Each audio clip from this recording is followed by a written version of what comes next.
Aissata Sidibe Ndia, the president and founding member of the Yelemba Women in Action, an NGO that works for the empowerment of women and awareness raising for young girls in Côte d'Ivoire. Now, she also manages the platform Afrique Femme and produces and hosts the show African Woman 2.0. It's a show that highlights today's and tomorrow's women leaders who overcome all challenges to achieve their dreams while holding on to African values. Now, this is something I can absolutely relate to, and Aissata joins me on the show now. Listen, holding on to those values that make us who we are, exactly. It's so important because, you know, the world is evolving, especially us as Africans. We're getting a lot more mainstream, we're getting into traditional spaces, and sometimes it's often that thing that always calls us back home to say, you cannot forget where you're coming from. Absolutely. Why is this a value, Aissata, that means so much to you and you use your platform to share? It means a lot to me. Well, let me say hello first. Hello. I'm so happy to be here. It's so with lovely you to today. have you. Thank you. Thank you for having me. Absolutely. So to answer your question, why it's important because I'm a woman who's been around the world. I've traveled many countries. I lived in many countries. Yeah. And for me, it's important to, as Africans, because, you know, Africans are often seen as women who come from, not women, but people who come from poor countries, countries that have, you know, that have been nothing to show for except poverty, asking for money, you know, droughts, famine, I don't know how you say it, famine. So anyway, so it's something I wanted to take away and show that these women that we feature on our show are women who are leaders in their communities, who are leaders in their sectors, who strive and who do great things, and they're African. They hold on to their African, not only values, but, you know, their Africanness as well. Amazing. So well, important. Let's take a look at some of your work. I mean, I know we have a video like that where you basically highlight these women and how you show what you do. Let's take a look at that and we'll be right back with some more in this conversation. Welcome back to the show. Now, Aissata, of course, we represent two sides of Africa, but still so unified, I would say. A couple of months ago, I was in Cannes for the Cannes Film Festival. Right. And, you know, there were a lot of journalists in Cannes. You know, you had journalists from, you know, Anglophone Africa, from Francophone Africa, and it was just so refreshing, because obviously Cannes is a predominantly French-speaking country. It was just so refreshing to see how we all just kind of came together to tell our story. And they wanted to tell a story with the French Embassy and La Fabrique Cinema, and in our own way, in our own voices, we're able to come together and tell a story that just had one voice. And it got me thinking, why do we not have enough and even more of that collaboration? So talk to me about this. Like, how important is it to begin to have these conversations about Francophone and Anglophone, like, coming together to create? Absolutely. Well, for me, it's always been an issue. So I grew up in the United States, so I speak English, but my parents are from Mali, so I'm Malian, and I married an Ivorian, so I'm now Ivorian as well. So for me, you know, all these languages always, I mean, I've always felt comfortable in either cultures. I'm Anglophone and as well Francophone, and also speak Bambara, which is from our Malian language. Okay.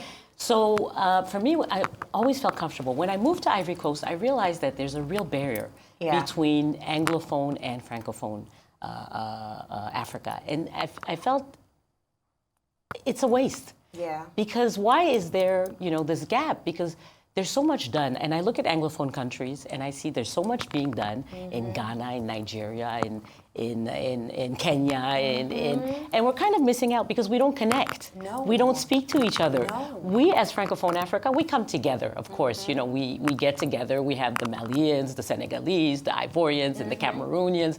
You know, we really connect. The Congolese, we can really connect. But then Nigeria, Ghana, even though Ghana is right across the border from Ivory Coast, there's this barrier, and we don't come together. When we do our events, we keep them Francophone. When Nigeria does their events, they keep them Anglophone. Exactly. And I'm like, no. So this is why when I created African Woman 2.0, the show, I reach out to Nigerians, I reached out to Ghanaians, I interviewed a Tanzanian lady as well. Okay. So I reach out to all these women because I'm trying to get away from that. You know, we speak the same language, and so we feel comfortable together. And it's really coming out of the, you know, getting out of your comfort zone and going, I agree. and trying to bring in people together so that we can all benefit from all the different and shared experiences and share experiences rather. I couldn't agree more. So that's important because, and I remember an incident that happened while I was in Cannes where I was, talking to a filmmaker who was Ivorian, and he obviously speaks French, and I was asking him a question in English. Now, of course, I have a colleague who speaks fluent French as well, and then and not even him, someone beside him goes, "Oh, why don't you speak French?" And I said, "Oh, because obviously I'm appealing to an English-speaking audience, but of course you can have subtitles." And she goes, "Well, I think that's terrible. You should be speaking French." Yes. And I said, "Well, I would, but imagine if that's the only thing I could speak. I would not communicate to every other person here." So I think there's also that thing where it's like, you don't speak my language, so I don't want to have anything to do with you. Absolutely, and it's on both sides. On both sides. It's on both sides. You don't speak my language.